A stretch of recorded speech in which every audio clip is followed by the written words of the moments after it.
promessas do meu Salvador, cantarei louvores ao meu Criador. Vivo pelos séculos do seu amor, firme nas promessas de Jesus.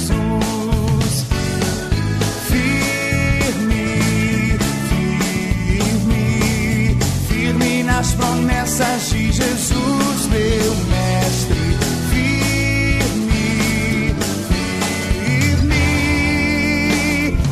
Firme nas promessas de Jesus. Firme nas promessas. A paz do Senhor Jesus Cristo, meus queridos irmãos. Eu sou o diácono Carlos Sampaio, do canal Livre Gospel. E para quem nos assiste pela primeira vez, seja bem-vindo, inscreva-se no canal, clique no botão vermelho, ative o sininho para receber as nossas notificações. Dê o seu like como prova que você gostou da aula, que você gostou do vídeo. Faça seus comentários, compartilhe em suas redes sociais. É muito importante que você nos ajude a divulgar o canal Livre Gospel. E tudo isto é para a glória de Deus. Hoje vamos dar continuidade à nossa escola bíblica dominical, no segundo trimestre de 2020, da lição dos adultos, onde vamos estudar a igreja eleita, redimida pelo sangue de Cristo e selada com o Espírito Santo da promessa. Hoje vamos estudar a lição número 2, que tem a data de 12 de abril de 2020, com o seguinte tema: a sublimidade das bênçãos espirituais em Cristo. Vou repetir. A sublimidade das bênçãos espirituais em Cristo.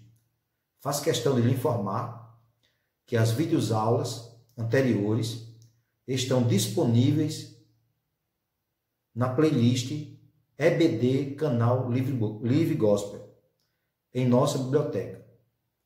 Vamos então ao início da nossa aula. Inicialmente, vamos mostrar aqui a foto, inicial da nossa lição, onde aqui tem uma Bíblia aberta, iluminada aqui como uma luz resplandecente saindo do meio da Bíblia, dando referência aqui que a palavra de Deus realmente nos ilumina, nos revela aquilo que nós ainda não tivemos a oportunidade de compreender, e a palavra de Deus vai ter essa capacidade, esse poder de nos revelar, de nos iluminar. Então é bem sugestivo a imagem, mostrando que uma das bênçãos de Deus em nossas vidas é a revelação do que estava em oculto, em mistério, E essa sublimidade nós vamos hoje desfrutar aqui através do ensino da palavra de Deus. Então, o texto áureo da nossa lição é o seguinte: bendito Deus e Pai de nosso Senhor Jesus Cristo, o qual nos abençoou com todas as bênçãos espirituais nos lugares celestiais em Cristo. Efésios capítulo 1, versículo 3. Verdade prática.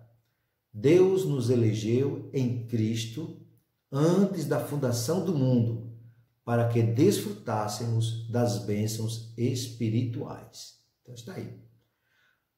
O objetivo geral da nossa lição é muito interessante, mas antes eu quero dizer que esse texto bíblico dessa lição de hoje, o texto bíblico dessa lição de hoje, você vai encontrar em Efésios capítulo 1, versículo 3 e 4 e versículos 9 ao 14. O objetivo geral dessa nossa lição é você obter o esclarecimento das bênçãos espirituais concedidas por Jesus Cristo. Precisamos compreender qual a nossa posição em Cristo. Nesta lição vamos ter que compreender isso. vamos ter que tornar evidente a realidade de uma vida em que Cristo é o centro da nossa vida neste mundo. E precisamos deixar bem claro do papel que o Espírito Santo desempenha, né, no plano da salvação. É muito importante nós compreendermos isso, né? Então, na introdução, vamos começar aqui, vamos abordar aqui a grandeza, a excelência e a perfeição do projeto divino para conceder bênçãos espirituais aos seus escolhidos. Vale salientar que desde a eternidade aprove a Deus executar um plano de restauração e reconciliação com a humanidade caída. Por isso que na carta o apóstolo Paulo, ele se mostra profundamente agradecido pela revelação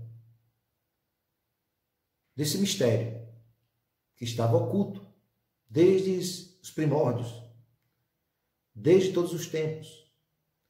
E devido a esta revelação, que também chegou até a nós, cristãos do século XXI, através desta palavra, né? Alguém pregou o evangelho para nós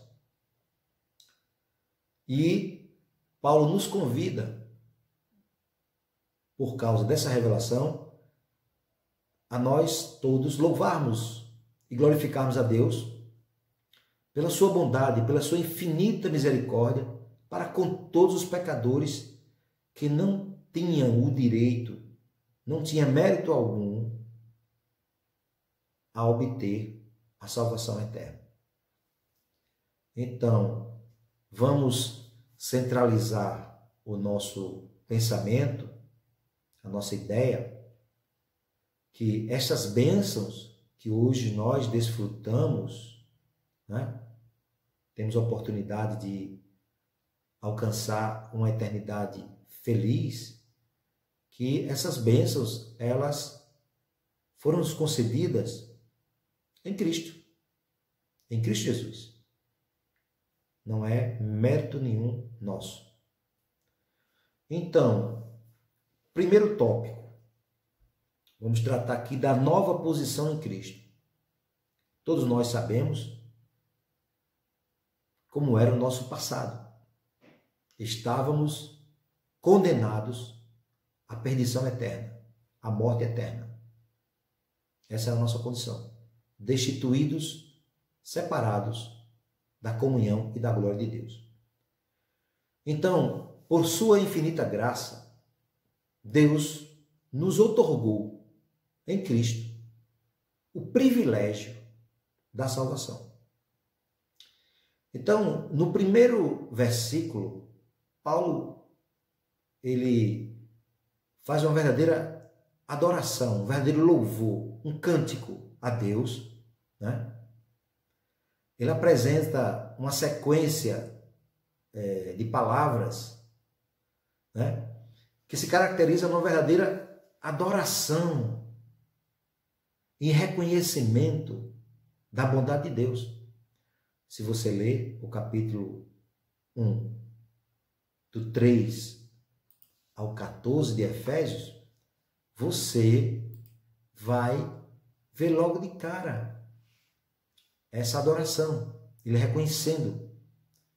Olha o versículo 3, o que é que diz? Bendito Deus e Pai de nosso Senhor Jesus Cristo, o qual nos abençoou com todas as bênçãos espirituais nos lugares celestiais em Cristo, como também nos elegeu nele antes da fundação do mundo, para que fôssemos santos e irrepreensíveis diante dele em amor. Aí no último versículo 14, diz assim, o qual é o penhor da nossa herança para a redenção da possessão adquirida para o louvor da sua glória. Isso ele se refere ao Espírito Santo. Então, precisamos compreender que quando Paulo começa pela frase bendito o Deus e Pai de nosso Senhor Jesus Cristo, aqui significa que somente Deus, a palavra bendito quer dizer, somente Ele é digno de louvor. E na sequência, como disse até o versículo 14, ele tem assim uma posição de tributar ao Eterno, ao nosso Deus, as suas muitas bênçãos concedidas aos homens. Na verdade, essa doxologia trata-se de um hino teológico de gratidão, caracterizado pela repetição de um refrão, que você vai ver no versículo 6, vai ver no versículo 12 e 14, onde ele diz assim, no versículo 6, para louvor e glória da sua graça, ou para o louvor da sua glória.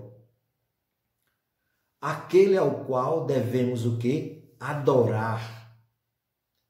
Está implícito nesta expressão. Deus e Pai de Jesus Cristo, referindo-se o quê? A Santíssima Trindade. As três pessoas da Trindade presentes nesse contexto, dando uma ênfase, né, da natureza divina de Jesus Cristo, Filho de Deus.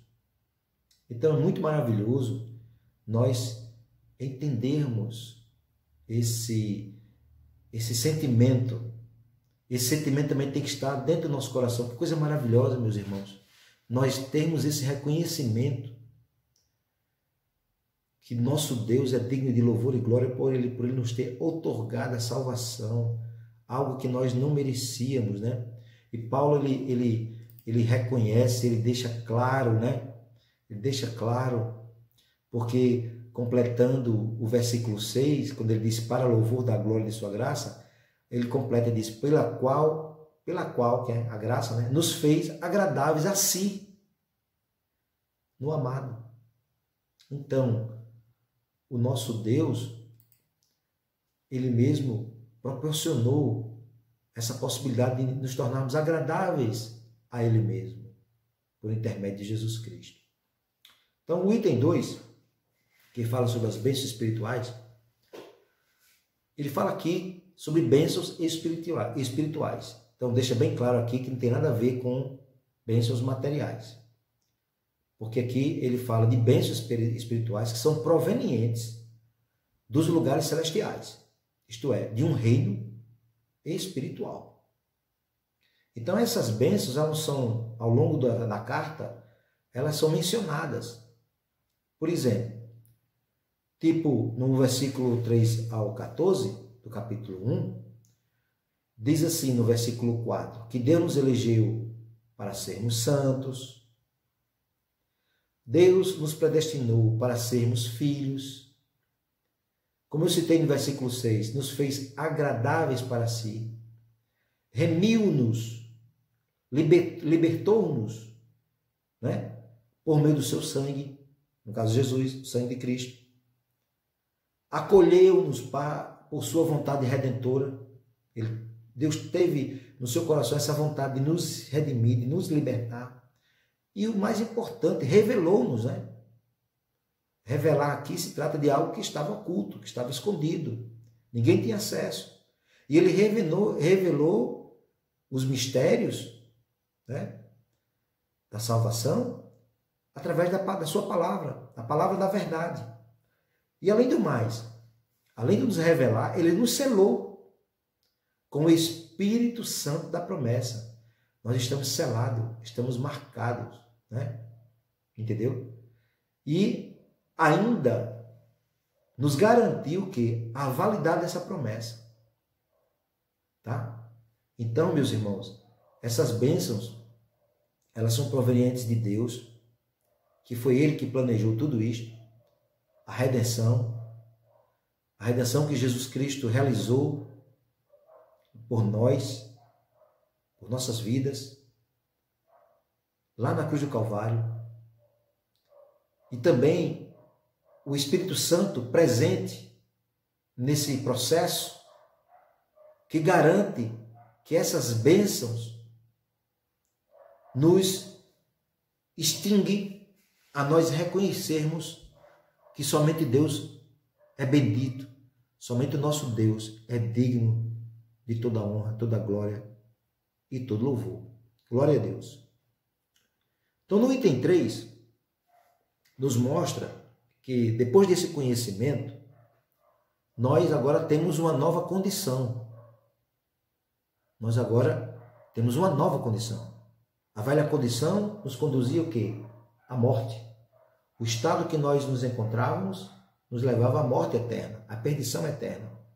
Então, agora, quando ele trata em Cristo, quando ele trata desse texto, que diz que nós em Cristo temos o direito a essas bênçãos espirituais, então significa que somos abençoados com toda a bênção, não vai faltar uma, com toda a bênção espiritual, a partir da pessoa de Jesus Cristo e de sua obra realizada lá no Calvário. Então vejamos que no Evangelho segundo São João, capítulo 1, versículo 3, diz assim: todas as coisas foram feitas por ele e sem ele nada do que foi feito se fez. Então, sem Cristo, não tinha como nós obtermos a salvação, né? Então, nós temos consciência disso. Quem conhece a verdade, quem conhece a palavra de Deus, sabe que essa condição de Jesus Cristo, ele se colocar à disposição diante do Pai por nós, para nos salvar, né? É uma condição primordial para que nós hoje estivéssemos aqui, para que eu estivesse aqui hoje falando desse plano de salvação, desse plano de redenção, né? E passando para aquelas pessoas esse conhecimento que Deus nos deu, que isso é um dever de todo cristão, né? Por isso que lá em Hebreus capítulo 5, versículo 9, diz assim: e sendo ele consumado, vejam só, veio a ser a causa da eterna salvação para todos os que lhe obedecem. Então, salvação está diretamente relacionado ao quê? À obediência. Então, a causa da eterna salvação, quem consumou foi Cristo, mas só tem essa garantia quem realmente obedece. Quem lhe obedece. Então precisamos entender isto, porque isso é uma coisa altamente importante para a nossa concepção cristã. Então, no capítulo 9, versículo 12 de Hebreus, diz assim: porque antes, no período da lei, fazia aqueles sacrifícios, né, dos animais como substituição pelo homem que pecava. Aí no versículo 12 do capítulo 9 de Hebreus diz assim, nem por sangue de bodes e bezerros, mas por seu próprio sangue, referindo-se a Jesus Cristo, entrou uma vez no santuário, havendo efetuado uma eterna redenção. Então, a salvação, ela é eterna. A libertação, ela é eterna. Nós não vamos ser jamais condenados, né, a uma morte eterna, do momento que nós cremos em Jesus e aceitamos Ele como o nosso Salvador, nosso Redentor, como aquele que nos substituiu lá na cruz do Calvário, aquele que nos otorgou uma salvação em que nós não merecíamos, mas Ele se colocou em nosso lugar. Então, essa redenção, ela é eterna. Ela não é uma redenção de 10 anos, 20 anos, 30 anos, 100 anos, não. É eterna. Quanto o tempo de Deus, o tempo Kairos, né? Que é o tempo de Deus, que será sempre o tempo eterno, né? Porque Deus é eterno. Então nós vamos ter esse privilégio de desfrutar desta bênção maravilhosa. Então, e essa condição relaciona-se também com a nossa experiência de conversão. Lá em 2 Coríntios, capítulo 5, versículo 17, diz assim que as coisas velhas se passaram, eis que tudo se fez novo. Então essa nova vida é conferida somente para quem está em Cristo. Quem não está em Cristo não tem condições. Quem está em Cristo, nova criatura é. Né? Então é o oposto totalmente daquela vida que nós tínhamos antes, que era em Adão. Uma vida escravizada pelo pecado. Então quem está em Cristo não anda mais em trevas, mas como filhos da luz, né? Como Romanos capítulo 5, versículo 8, diz assim: ainda que era filho, eu errei aqui, Romanos capítulo 5, versículo 8, diz assim: mas Deus prova o seu amor para conosco, em que Cristo morreu por nós, sendo nós ainda pecadores. Tá? Então não temos mérito nenhum. Ele morreu por nós, quando nós éramos pecadores, cheios de falhas. Então, como filhos da luz, a nossa nova posição é caracterizada o quê? Pela salvação em Cristo. E por isso é que nós desfrutamos de todos os benefícios advindos dessa redenção. Então, a síntese do tópico 1, precisamos compreender isto aqui, que as bênçãos espirituais que os crentes receberam da parte de Deus é quem nos possibilita uma nova vida em Cristo. Então, por isso é que nós devemos, cada dia mais, sermos gratos a Deus por essa nova condição. O tópico 2, uma vida cristocêntrica neste mundo. Embora o pecado tenha entrado no mundo, né, Deus projetou a primazia de Cristo na remissão dos pecadores e na restauração de todas as coisas, para o quê? O louvor de sua glória. Então, no item 1 do tópico 2, fala sobre a revelação do mistério. Então, o versículo 9 do capítulo 1 de Efésios, tá? Olha o que é que nos diz aqui para nos esclarecer sobre esta verdade. Descobrindo-nos o mistério da sua vontade, segundo o seu beneplácito que propusera em si mesmo. Então foi a vontade de Deus, né? Foi plano de Deus, foi Ele que quis assim. Então, esse versículo sinaliza a revelação da verdade que estava oculta aos santos de Deus. Nos estava oculto. Nós não tínhamos acesso, nós não tínhamos esse conhecimento, né? Por isso que, lá em Colossenses, capítulo 1, versículo 26, deixa isso mais claro ainda, quando diz assim: o mistério que esteve oculto desde todos os séculos e em todas as gerações, e que agora foi manifesto aos seus santos. Quer dizer, não é todo mundo que tem acesso a este mistério que agora foi revelado. Só aqueles que aceitam Jesus, que creem, que se tornam santos. Então essa verdade diz respeito aos decretos eternos que Deus planejou por sua soberana vontade, com o propósito de quê? De salvar os pecadores. Você se lembra daquele versículo que é chamado o coração da Bíblia, né? João 3,16, porque Deus amou o mundo de tal maneira que deu seu Filho unigênito para todo aquele que nele crê não pereça, mas tenha vida eterna.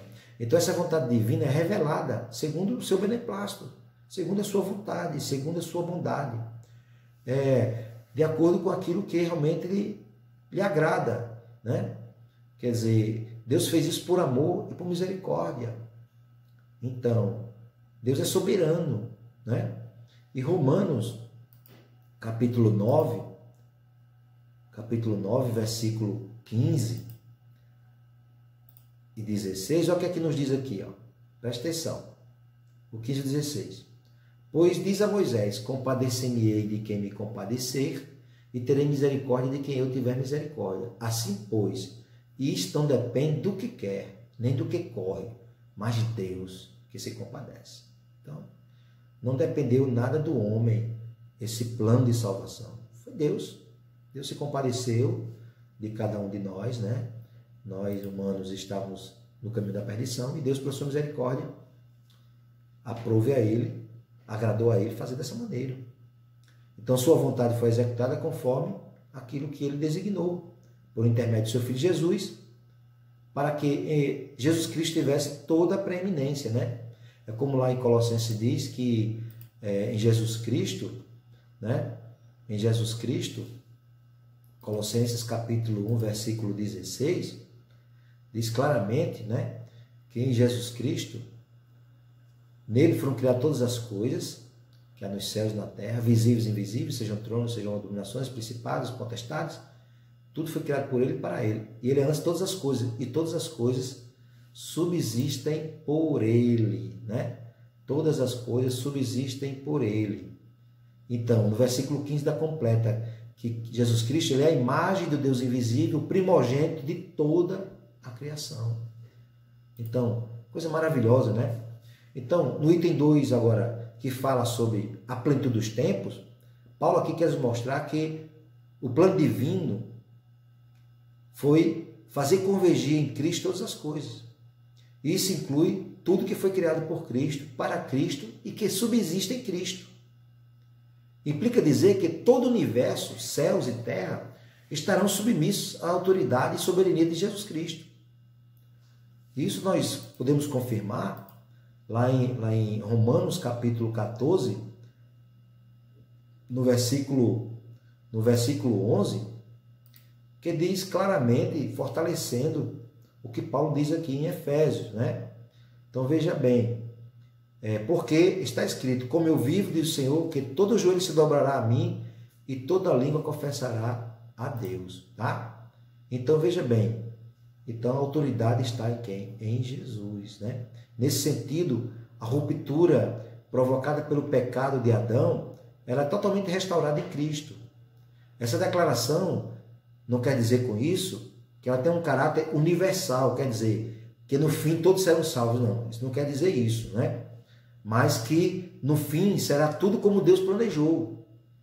E Cristo é o quê? É o cabeça da igreja e também é o cabeça do universo, tá? Então, a dispensação ou administração desse plano será o quê? Na plenitude dos tempos. Quer dizer, não é o tempo Cronos, o tempo do homem, esse que a gente vê no nosso relógio, não. Mas é no tempo de Deus, o tempo Kairos, que se refere ao quê? É o tempo divino, previamente determinado, para que todas as coisas estejam sob o domínio de Cristo. Então, por isso que quando Jesus estava em sua ascensão, os discípulos perguntaram a ele no versículo 6 de Atos, capítulo 1, versículo 6, eles perguntaram, Senhor, restaurarás tu neste tempo o reino de Israel? Perguntaram a Jesus. Disse Jesus, não vos pertence saber os tempos e as estações que o Pai estabeleceu pelo seu próprio poder. Então, é o tempo Kairos, previamente determinado pelo Criador. Então, veja bem, o item 3 do tópico 2, que fala sobre o louvor da sua glória. O apóstolo aqui enfatiza que as bênçãos espirituais, que nós falamos no começo da aula, elas são destinadas aos crentes, e isto inclui tanto a judeus, tá, como aos gentios. Então, a igreja ela é constituída por judeus, se por acaso ele aceitar a Cristo como Salvador, e por gentios. Então, Paulo, você vê que no texto, ele muda do pronome nós, ele, os judeus, para também vós. Isso nós vemos claramente lá em Efésios, capítulo 1, versículo 11 em diante. Vejamos aqui o que é que Paulo diz, ó. Nele, digo, em quem também fomos feitos herança, havendo sido predestinados, conforme o propósito daquele que faz todas as coisas, segundo o conselho da sua vontade, com o fim de sermos para louvor da sua glória. Nós, aqui o pronome nós, os que primeiro esperamos em Cristo, em quem também vós estáis, depois que ouvistes a palavra da verdade, o evangelho da salvação, e tendo nele também crido, foste selado com o Espírito Santo da promessa. Então tá aí. Tá? Então primeiro ele usa o pronome nós e também vós, quer dizer, ele abrange nós, porque Paulo era judeu, e ele abrange vós, os gentios, porque os efésios, né, eles eram gentios, era um povo pagão. Tá? Então, ele deixa bem claro aqui que o propósito da eleição não é outro senão o louvar e o glorificar a Deus. Isso ainda deixa mais claro que nós não devemos adorar a Deus somente de boca, de palavras, né? Nós temos que adorar a Deus com ações e levar também a outras pessoas esse conhecimento, fazer com que elas também tenham esse acesso que nós estamos tendo. Por isso que lá em 1 Pedro, capítulo 1, né? 1 Pedro, capítulo 1, versículos... Desculpa, 1 Pedro, capítulo 2, versículo 12, olha o que é que nos diz. Tendo o vosso viver honesto entre os gentios, para que naquilo que fala mal de vós, como de malfeitores, glorifique a Deus no dia da visitação, pelas boas obras que em vós observe. Então não adianta ser bom de discurso, tem que ter ação. Nós temos que mostrar, através das nossas vidas, as boas obras, né? Que nós somos realmente novas criaturas, que somos transformados, né? Então, tudo que somos, tudo que fazemos e tudo que possuímos, meus irmãos, vem de Deus. Pois começa primeiro que na vontade de Deus e culmina onde? Na nossa glorificação e na glorificação de Deus. Porque a nossa glorificação também será a glorificação de Deus, quando a igreja, né, ela adentrar nas mansões celestiais. Então, síntese do tópico 2 tem o seguinte significado. Os decretos eternos planejados por Deus, executados por Cristo, incluem o quê?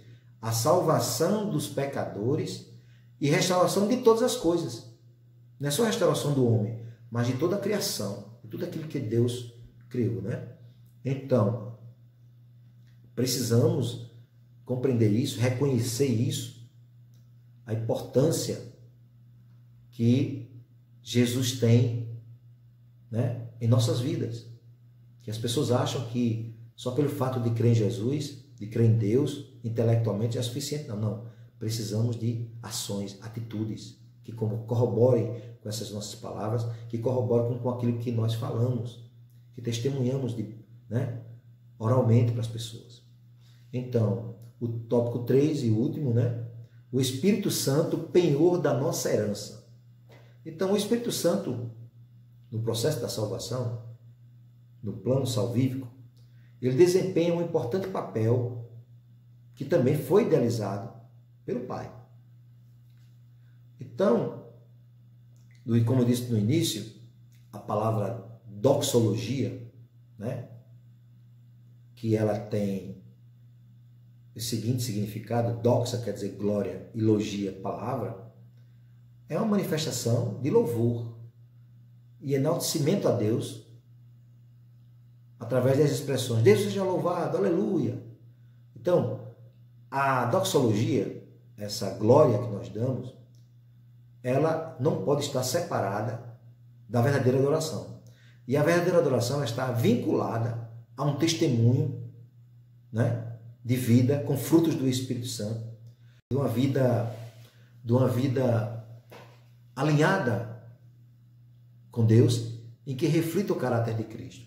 Então, o item 1 nos mostra que essa adoração, o item tópico 3, ela só é possível também porque em nossas vidas, no momento que nós aceitamos Jesus, o Espírito Santo começa a fazer parte da nossa vida.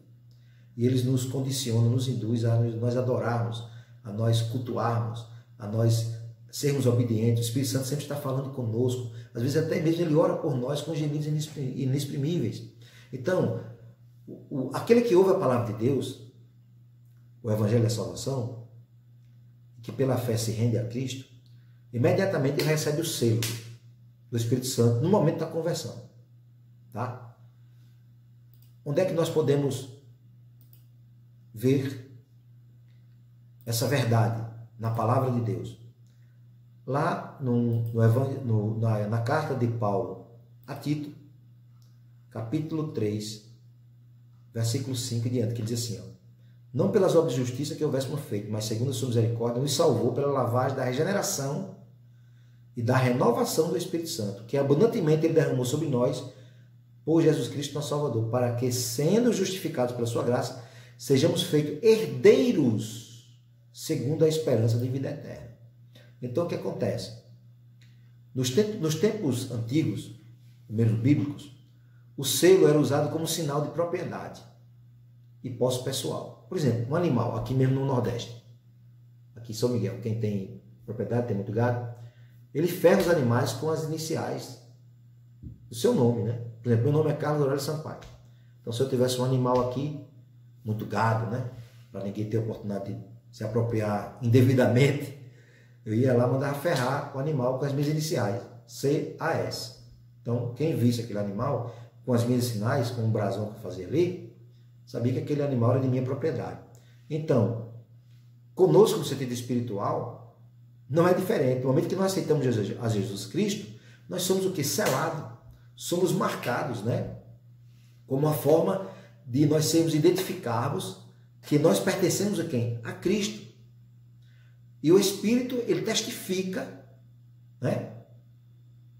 Daqueles que são o quê? Filhos de Deus. Então, lá em Romanos, capítulo 8, nos deixa bem mais claro essa condição, tá? Nos versículos 9, olha o que é que diz o versículo 9. Ó, portanto, vós, porém, não estáis na carne, mas no Espírito. Se é que o Espírito de Deus habita em vós. Mas se alguém não tem o Espírito de Cristo, esse tal não é dele. Então, se você não tiver selado pelo Espírito Santo, você não é propriedade de Jesus Cristo. Não é. Então, olha o que é que o versículo 15 e 16 diz. Porque não recebestes o Espírito de escravidão, aquele, né? Que nós estávamos antes de conhecer a Cristo, em Adão. Para outra vez estarmos em temor, mas recebeste o Espírito de adoção de filhos, pelo qual clamamos Abba Pai. Quer dizer, nós estamos agora na condição de quê? De filhos adotados. Nós fomos adotados. Jesus, o Filho unigênito, gerado de Deus, e nós somos filhos adotados por Deus. Então, o mesmo Espírito testifica com o nosso Espírito que somos o quê? Filhos de Deus. Então, meu irmão, não tenha dúvida. Se alguém, algum momento, alguém fala alguma coisa para você, que você não é filho, alguém soprou, tire isso da sua cabeça. Você é filho de Deus. E outra coisa, que tem essa condição, o maligno não nos toca. Não lhes toca. Não toca a mim, nem toca a você. Tá? Essa é uma outra coisa maravilhosa. Tem cristão aí que vive oprimido. Né? Vive oprimido. Porque ele acha que a qualquer momento o maligno pode lhe tocar, ele pode sofrer algum dano na sua vida espiritual, mas se realmente ele estiver na presença de Deus, o Espírito Santo está na vida dele, não há como o maligno lhe tocar. Isso não sou eu que digo, é a palavra de Deus, lá em 1 João, capítulo 5, versículo 18. Anote aí, olha o que é que diz, preste atenção. Ó, sabemos que todo aquele que é nascido de Deus não peca. Então, se você nasceu de novo, você não é mais escravo do pecado. Você é liberto. Não peca. Mas o que é de Deus é gerado. Conserva-se a si mesmo. Então, se você é nova geração, se você é regenerado em Deus, se você é nova criatura, tá? Você vai se conservar sempre assim, santo, irrepreensível, em comunhão com Deus, sendo luz no meio das trevas. E quem se conserva-se a si mesmo dessa forma, o maligno não lhe toca. Está aí. O inimigo passa bem longe de você. Tá? É uma promessa. Isso já é uma bênção espiritual grande na vida do crente. Entendeu? Mas só quem desfruta dessas maravilhosas bênçãos, uma bênção espiritual como essa, uma proteção como essa, é quem realmente está em comunhão com Deus. Tá? Então é muito importante você estar com esse pensamento, com essa ideia de sempre procurar andar na presença de Deus. Porque o Espírito Santo ele é quem convence o ser humano do pecado, da justiça e do juízo. E o Espírito Santo é também quem produz na vida do crente, no coração do crente, o verdadeiro relacionamento com Deus. Por meio do quê? Por meio dos frutos do Espírito. Os frutos do Espírito é uma evidência, tá? De que você está na presença de Deus. Aí alguém pode perguntar, mas Diácono Carlos, me diga uma coisa, e quais são esses frutos do Espírito? Está aqui. Você vai lá em Gálatas capítulo 5, versículo 22, diz claramente, ó, quais são os frutos do Espírito? Ó, amor, gozo, paz, longanimidade, benignidade, bondade, fé, mansidão, temperança. Contra estas coisas não há lei. Não há quem lhe acuse, porque a lei ela aponta, né, o pecado.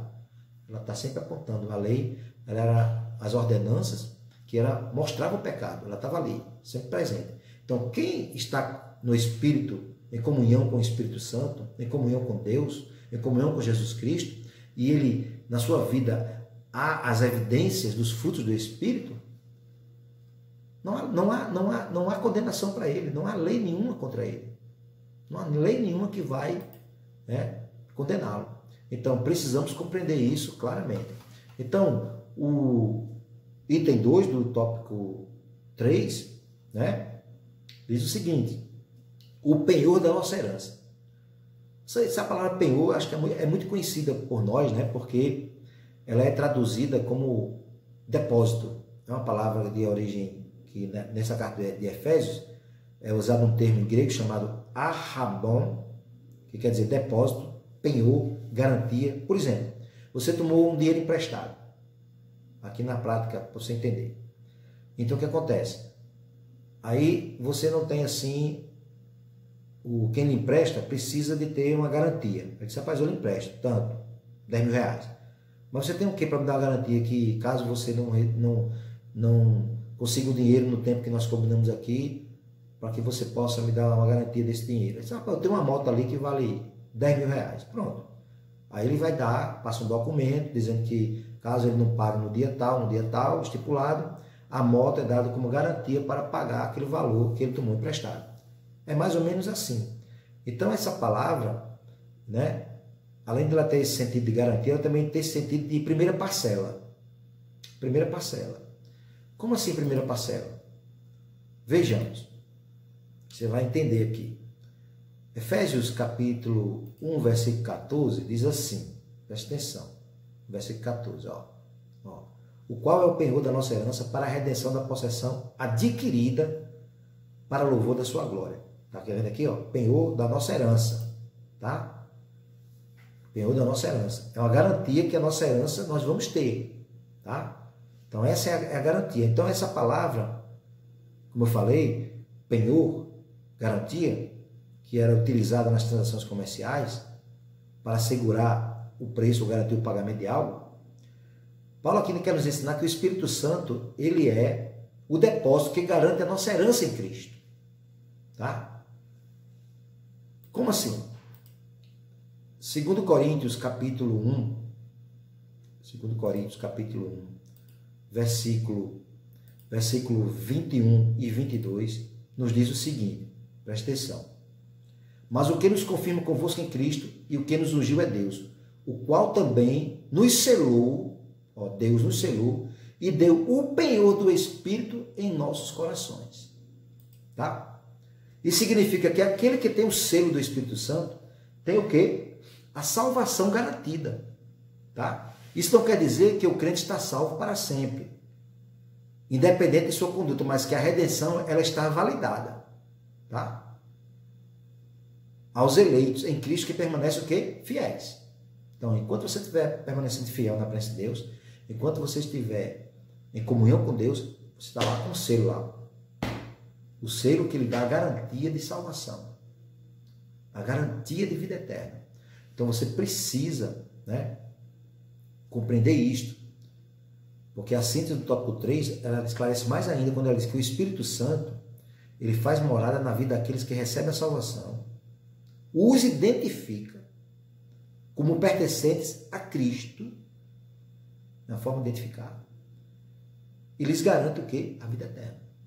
Então o Espírito Santo tem essa função. Ele faz morada na vida do crente, ele identifica, ele é um selo, né, que identifica, olha, tá ali, o selo da promessa, que é o Espírito Santo, identifica o crente e também lhe dá a garantia da vida eterna. Então, essa condição ela é muito significativa para nossas vidas, e vamos concluir a nossa lição, que essa porção da Epístola aos Efésios, onde mostra o plano divino revelado, que resulta na reconciliação do ser humano com Deus, por meio de Cristo, e também na restauração de todas as coisas visíveis e invisíveis, que inclui toda a criação. Então, ambos esses propósitos devem terminar em quê? No louvor e glória ao nosso Deus.